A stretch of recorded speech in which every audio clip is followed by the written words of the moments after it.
Yo, picture roll logos. And tell when we react to another Joe Rogan clip.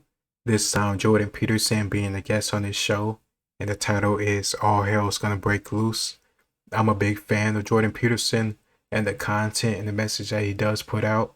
I've had his book, 12 Rules to Life, and I think it's a very good book. And I actually recommend it to many people, including teenagers or other people that is around me or in my circle. And I think he is a very positive influence on young men today. He's not like people you see on the red pill. For the most part, he's very logical and unemotional. And he comes with facts and reasons behind the stuff that he says. So let's get into it and figure out why he says all hell is going to break loose. Partly because you have something that marks you out from the norm, like a tilt towards autism, because a lot of the people, it was just released with the Tavistock staff. You know, the Tavistock closed down in the UK. That was the big gender surgery performing institute in the UK. How is that closed down? What happened? Government closed it down. Oh, for real? So yeah, because they knew that they figured out in the UK that, wow, the rates of transgender transformation requests were skyrocketing. And even the people at the clinic knew that they were rushing people along the transformation pipeline way faster than they should have without proper clinical evaluation. There's 1,000 lawsuits out against the Tavistock in the UK now. Wow. 1,000. Out of, I think, 30,000 transition processes. So you could say that's a big or small number. The whole point is people don't talk about that. They always say people are what they are and they feel this way and nothing changes and they were born this way. But people are having lawsuits against this institute for rushing them along in the process. They must have some regret about the process or the results of it if they're suing the people that aided them in the process to be who they thought they wanted to be. And I can't see how you argue against that. But what is the difference between the way the UK is processing this versus the way we are? Well, we're still where the UK was 3 or 4 years ago. We haven't woken up to the fact that, you know, all hell's going to break loose on this front with people like Chloe Cole, you know, launching lawsuits. That's the only thing that's ever going to stop this. Lawsuits, absolutely. Yeah. Or jail sentences. So, like, it's absolutely appalling. This is part of the reason that I felt like I've been at war for like 6 months. It's so crazy that too much. What you're saying here, although it's backed by the literature, it's obvious you have an expertise in this area. This is labeled as transphobic. Yeah, this is a transphobic Well, it's even worse than that, you know, because the data. That's ridiculous. And this was known, let's say, 10 years ago before this all became an issue. Ken Zucker in Toronto, he was the world's leading authority on transgenderism. You know, he divided it into 2 parts. There's the autogynephilic types. Those are the guys who get sexual kicks from dressing up in women's clothing and then go do drag queen story hour. Say, well, we're just, you know, pristine and pure. It's like, no, you're not. You're getting a sexual kick from dressing up in women's clothing. And let's not bloody well forget it. And you can't even say that now, but every clinician worth his salt knew that for decades. And then there's... Shoot, have you ever been to... I've never been to a drag show, but I've had people in my life before who have been, who try and be funny and say, hey, you want to come to this freaking drag queen restaurant or drag queen show with me? I think it'd be cute. I think it'd be funny. Ha, nah. Because I know it's... Why do I want to see a dude dress up like a woman? And I've seen before, like, on movies and stuff, they be all touchy and stuff. Like, nah, you're a guy. You're a dude. You can call yourself whatever you want. You sound like a dude. You look like a dude. You act like a dude. You're a guy. There's another subpopulation, and those are usually gender non-conforming kids. And, you know, like a conservative skeptic might say there's no such thing. It's like, no, there is. So your typical gender non-conforming kid would be, this would be the perfect target for this, would be feminine boy or a masculine girl who's high in trait openness, so has kind of a mutable identity, who's also high in neuroticism. And there's lots of kids like that. And so they don't fit in that well with their peer group. You know, they're tomboy girls or feminine boys. And then if you track a lot of them, some of them develop body dysmorphia. They're not very happy with themselves at puberty because they don't fit in. But Zucker showed very clearly, he ran the transgender treatment clinic at CAMH in Toronto for decades, and he was one of the world's leading authorities in terms of publication. I think he was the editor of the lead journal for years. They just took him out in Canada, fired him and disgraced him, and he battled on the lawsuit front for like 10 years and was eventually vindicated, but he didn't have a political bone in his body. He was a clinician through and through, you know. He wasn't playing political games, documenting autogynephilia. That was just clinical reality. Now it's become verboten to even suggest such a thing. Oh, there's nothing sexual about this. It's like, yeah, right. You're dressing up in lingerie before your mirror at home, tucking your dick between your legs, imagining you have a vagina for a sexual kick. Oh, there's nothing sexual about that. Yeah, right. Bloody absolute liars. Now, then you have the kids who don't fit in on the gender. When people say they're not trying to influence society or influence history or influence intelligentsia, this is proof that what you're saying is nonsense. Because if you're kicking out people who have storied tenure researching gender or researching any other field and you kick them out because of their political leanings or the information they're saying doesn't align with your political leanings, then you're all messed up. Because you don't care about the facts or the science. You care about pushing your point or pushing your ideology, and I don't support that. Front, that's a different pathway. But with them, if you leave them alone, so do no harm, leave them alone. 90% of them accept their body, their sex, by age 18 or 19. And 80% of them are gay. So what that also means is, and the gay community is going to wake up to this sooner or later, is that most of the kids being sterilized and mutilated are gay. 80% of them. So I don't see how the LGBT alliance is going to hold up under that sort of reality. So, yeah, that's for sure, man. What a crazy and situation. Here, let's add something equally ugly to it, since we haven't gone far enough yet. So here, we'll do a little bit of arithmetic. So a while back, Disney executive mentioned on video, this is when Florida went after Disney, was all when this was happening. She came out and said, I think she was head of domestic programming for Disney. She said, well, I have 2 children, 5 and 7. One is trans and the other is pansexual. And I just thought mathematically right away, it's like the chance you have a trans kid is 1 in 3,000. That's not a very high chance.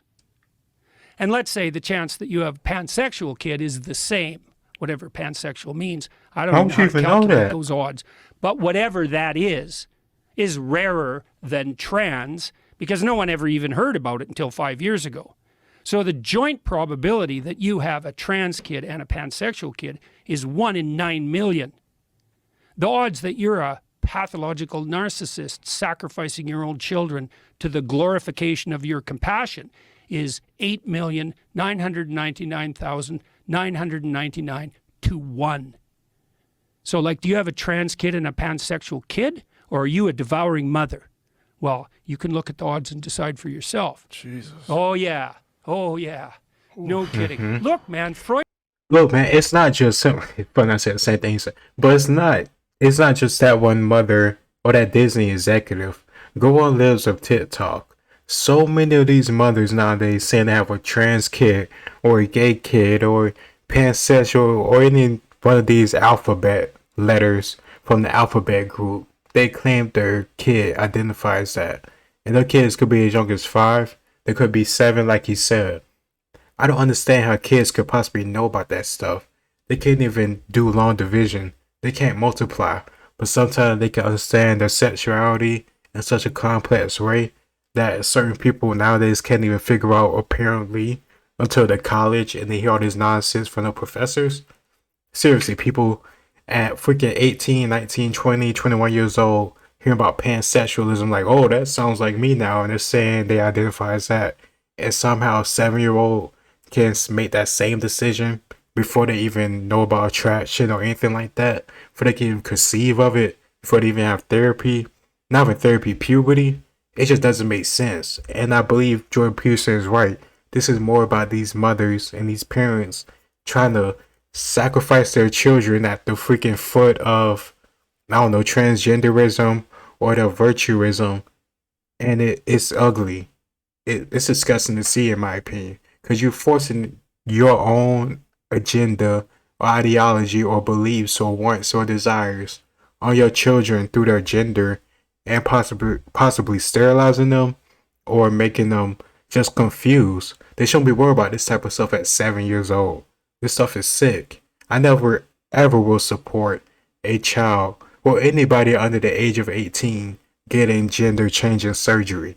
If you want to do that stuff, do it once you're a grown adult and you pay for it yourself. The government shouldn't pay for it.